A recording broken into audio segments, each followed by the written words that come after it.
Horas,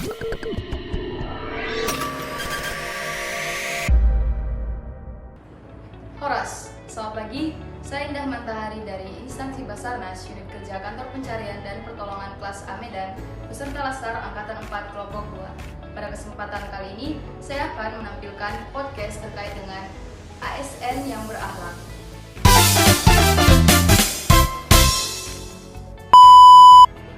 Nah, kali ini saya tidak sendirian, melainkan ditemani oleh narasumber saya yang luar biasa, yaitu mohon izin perkenalan diri, Pak. Halo, saya dengan Sutra Doko. Saya di sini jabatannya sebagai penata kelola pencarian dan pertolongan ahli muda. Saya sudah bekerja di Basarnas selama kurang lebih 15 tahun. Sebelum masuk ke topik yang berat-berat nih, Pak, boleh cerita tentang keseharian di Basarnas, Pak? Misalnya kayak Bapak itu lebih banyak di kantor, lapangan, atau malah nggak menentu gitu? Kalau kerja di Basarnas itu tidak ada yang pernah tidak menentu lah, tidak ada yang pernah banyak di kantor, di lapangan, ataupun di rumah. Semuanya seimbang. Namun karena saya di sini sebagai penata kelola pencarian dan pertolongan, saya lebih banyak di kantor dibanding di lapangan. Di lapangan jika kita dibutuhkan, kita siap ke lapangan. Nah, ngomong soal rutinitas tadi, Pak, Bapak kan lebih banyak di kantor atau Pak. Terus sebagai ASN tentunya punya pedoman nilai-nilai berakhlak. Jadi saya mau nanya terkait pedoman nilai berakhlak ini, Pak. Langsung aja ke yang pertama. Menurut Bapak, apa sih tantangan terbesar menjadi ASN di lingkungan kerja yang serba cepat seperti kita di instansi Basarnas ini? Tantangannya kita harus tahu memprioritaskan waktu. Bagaimana kita bekerja, kita juga harus mengutamakan tugas dibanding kepentingan pribadi. Dan tantangan selanjutnya ya kita harus cepat menyesuaikan diri baik itu perkembangan zaman teknologi dan lebih beradaptasi dengan kondisi lingkungan. Oh, luar biasa ya, Pak. Semoga jawaban itu bisa memotivasi kita, bukan hanya ASN Basarnas, tapi juga semua ASN di luar sana. Nah, selanjutnya, Pak, kan kerja di Basarnas ini tentunya dalam bentuk tim, Pak. Menurut Bapak, komunikasi seperti apa sih yang membuat tim itu menjadi solid?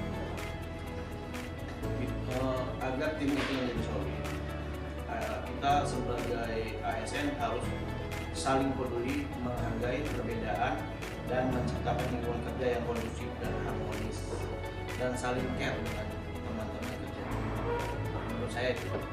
Ya, memang kalau kita care dan peduli, jadi komunikasi dengan tim itu juga lebih mudah dan bekerja menjadi lebih mudah juga. Seharusnya. Selanjutnya, Pak, saya mau nanya tentang pengalaman nih, Pak. Apakah Bapak ada pengalaman menemukan lokasi atau medan yang sulit bagi kita untuk menyesuaikan diri? Wah, itulah. Kita sudah lebih bertanggung jawab, pasti kita punya pengalaman dengan medan yang sulit.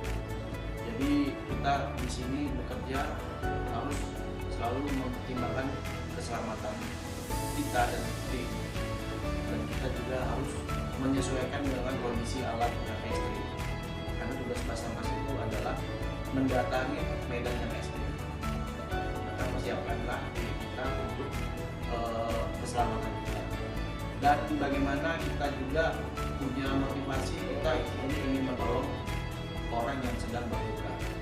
Sehingga ini bagi saya adalah suatu tugas mulia dengan misi kemanusiaan, dan kita mulia di dunia dan mulia di akhirat. Jadi kita harus ada tiga bagaimana kondisinya. Nah, Dan kan terkait dengan Pak. Terus kalau pengalaman Bapak yang paling berkesan ya tentang interaksi langsung dengan masyarakat itu yang kayak sampai bisa membuat Bapak merasa kayak inilah alasan Bapak jadi ASN itu ada nggak? ada. Jadi kita berusaha memberikan pesan-pesan yang spiritual pada keluarga korban agar mereka ikhlas menerima musibah, sehingga saya juga di sini berusaha menjadikan mereka tuh lebih tenang dan lebih ikhlas dalam menerima keadaan. Jadi selain menyelamatkan kita juga harus memotivasi korban. Iya. Iya. Apakah Bapak pernah mengalami momen di mana Bapak merasa harus berkorban demi tugas? Bapak harus merelakan kepentingan diri sendiri. Nah, ketika ada operasi sar, kita di momen kumpul dengan keluarga. Namun ada dari operasi sar, Bapak akan pulang. Di situ saya tinggalkan semua urusan keluarga dan saya kembali lagi ke dinas. Saya ikut melaksanakan operasi sar. Berarti kita harus siap ya, Pak? Harus siap. Pertanyaan Pak, kalau boleh kasih pesan kepada Pak CDS Basarnas, menurut Bapak nilai apa yang paling Bapak harapkan untuk kami berlaku ke depan? Nilai yang harus kalian temukan adalah dedikasi yang tinggi terhadap bangsa dan negara. Dan itu selalu jujur dalam menjalankan tugas dan ramah, cekatan dan usul yang dapat diandalkan oleh masyarakat. Berarti kami harus modal. Iya. Nah, pesan dari Bapak tadi ini sekalian menjadi penutup podcast kali ini. Terima kasih banyak Pak sudah memberikan cerita dan pengalaman yang sangat luar biasa. Semua dari kisah lapangan sampai tadi bagaimana penerapan nilai ASN yang ternyata memang harus kita laksanakan di lingkungan kerja terutama Basarnas. Semoga obrolan kita ini bisa menjadi inspirasi bukan hanya bagi ASN tapi juga kami CASN. Tetap semangat, tetap tangguh, dan tentunya tetap berharap. We are family. Afikna Jagat Samaga. Horas.